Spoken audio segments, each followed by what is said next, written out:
Hey, Stacy, thanks so much for joining us today. So, tell us, if you would, a little bit about St. Pete Veterinary Center. The St. Pete Veterinary Center has been open for 4 years. Actually, this October. I have been here since we have opened. I have done quite a few roles here in the veterinary center, aside from coming over from the shelter. We are a full service veterinary clinic. Now, we also have general practice surgeries. We do a lot of dental surgeries, a lot of mass removals. We have a low cost, high quality, high volume spay neuter clinic we run here to help people struggling financially. Why is spay and neutering so important? Why do we keep hearing that we should spay and neuter our pets? Pet overpopulation is just a huge problem, and it really pushes the resources of our shelters.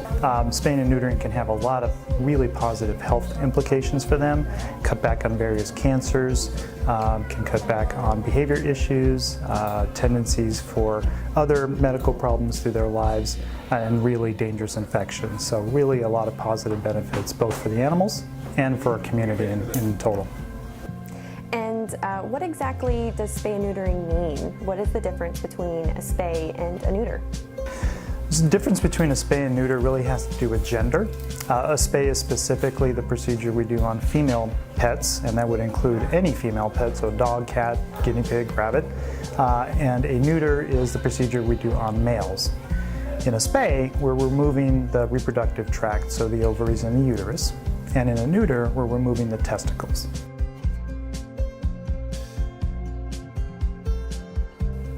So about how many spay and neuter surgeries would you say you do per day on average? So on any given day, we may have anywhere from 15 to 25, possibly even 30 surgeries, spay and neuter, per day. Over the course of a month, that might translate to several hundred, anywhere from maybe 300 to 400 surgeries per month. And that could translate up to several thousand per year. So how long does it take for a pet to recover from a spay or neuter surgery? So fortunately, most animals recover pretty quickly from the effects of a surgery. The initial recovery has to do just with anesthesia, and then often will just take less than an hour or two for them to recover from that. As far as recovering from the surgery itself, we do a lot of juvenile or pediatric animals, and oftentimes within a few days they're completely back to normal. For most adult animals, it will usually take about a week for them to really kind of recover and get back to normal, and also allow time for the incision to heal. A lot of this could not have happened without our donor support, supporting us with helping us getting x-ray machine, dental machine, helping us build part of this hospital, the exam rooms, the holding areas for pets. So we're really lucky to have a lot of donors, and thank you very much. We have been really successful over here. We have 3 full-time doctors on staff, looking at hiring another one here shortly. Nice. So, if I say I wanted to bring my dog in to be seen by one of those veterinarians, what kind of services do you provide for those owned animals? We do everything from wellness to sick appointments. If your pet is limping, itchy, ear infection, eye infection, we do all of that. Great. So again, full service for Yes, absolutely full service for pets. That's wonderful. So I have to ask the question, COVID has impacted all of us in one way or another. Can you tell us a little bit about how it's impacted your services at St. Pete Veterinary Center and how you've adapted? We, in the beginning of COVID, we did pull back a little bit, and we're only doing essential, necessary appointments. We weren't doing general wellness, and we were doing all curbside. We come to find out that everyone adapted really well here, and quickly that we were able to start seeing curbside appointments and keeping pets up to date on their vaccines as well. That's great. By being able to just do everything. So we started doing everything. The only thing that we weren't doing were little nail trims and anal glands, unless they posed a threat to a pet.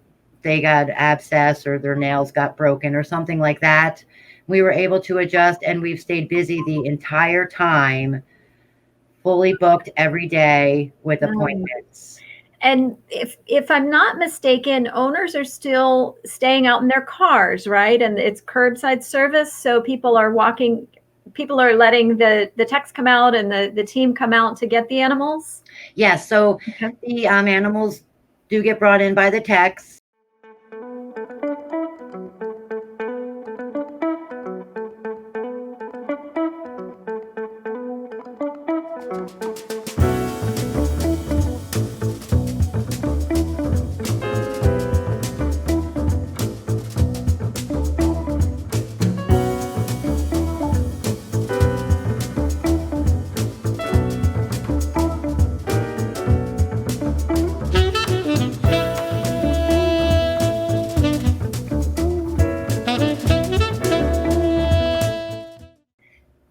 There are a few instances that we do need the owner to at least walk up to the door if the pet is stressed or nervous. Okay. There are a very few that do need to come inside with a mask to be with their pet. The stress is too much for the animal, and we want to reduce the stress as much as we can. But for the most part, a lot of pets do better away from their owners once we get them inside, and they do really well. Nice. And I know your team over there is wonderful, full of animal lovers. Yes. So it's a nice place for the pets to be visiting. Kind of along the COVID lines, the impact to the economy has been a really serious one. And we have a wonderful program called our Caldwell Keeping Families Together program that does offer some assistance, some financial assistance to pet owners who need help. Can you talk a little bit about how that Caldwell Keeping Families Together Fund has been utilized to help people during the pandemic? Well, I mean, we couldn't do it without all of our donors. This fund is amazing, and it helps so many people, from basic wellness to urgent surgeries that need to be done. We've seen a little increase in the demand for that, and we're still able to help all of these people, even during COVID, that have lost their jobs and are unable to pay full price for services. We're very, very lucky and fortunate to have this unique program specifically for us. People are so grateful that they can receive something like this for even just basic vaccines. A lot of people are unable to afford vaccines, and this really helps them with a discounted price. I mean, this fund has been amazing for us to have, and we thank you so much for continuing this fund and letting us provide this for our clients. Nice. Now, to add a little bit of a personal story to that Caldwell Keeping Families Together Fund, a couple months ago, you introduced me to a pet owner named Emily and her sweet little guy named Ty. Yes. Emily is now a healthcare hero. Can you tell us a little bit more about Emily and Ty and how it's helped them? This one really strikes a chord with me. I mean, I've been here since the beginning, so I knew Ty when he came in here. And the transformation of just even with Emily being in here, that we were able to help her pet that has so many illnesses, Cushing's, diabetes. He had pretty much didn't have any fur when he came in here. He was struggling with insulin doses. We were able to approve her for the Caldwell Keeping Families Together Fund, which she was extremely grateful for. And we're basically saved her pet's life. It really strikes a chord. Her and I have a really close relationship when she brings him here. And I mean, not only her, it's just a numerous amount of people that we're able to help.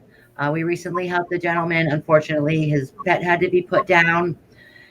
He did come in and make a $20 donation of what he could afford to really just thank us for being able to offer him the Caldwell Keeping Families Together Fund. It is a fund that does need to be reapplied for yearly. But once you get it, it's good for the entire year. We do offer the discount ranges from 10, 20 to 40% off services. Nice, nice. And again, that is a fully donor supported fund. So it's really thanks to the generosity of our donors that we're able to Absolutely. provide that financial assistance. So, Absolutely. nice. Well, Stacy, anything else you want to tell us from St. Pete Veterinary Center today? No, I just thank you for all your support, and we'll continue to treat these animals day in and day out. Excellent. Thank you so much. Thank you, Jen.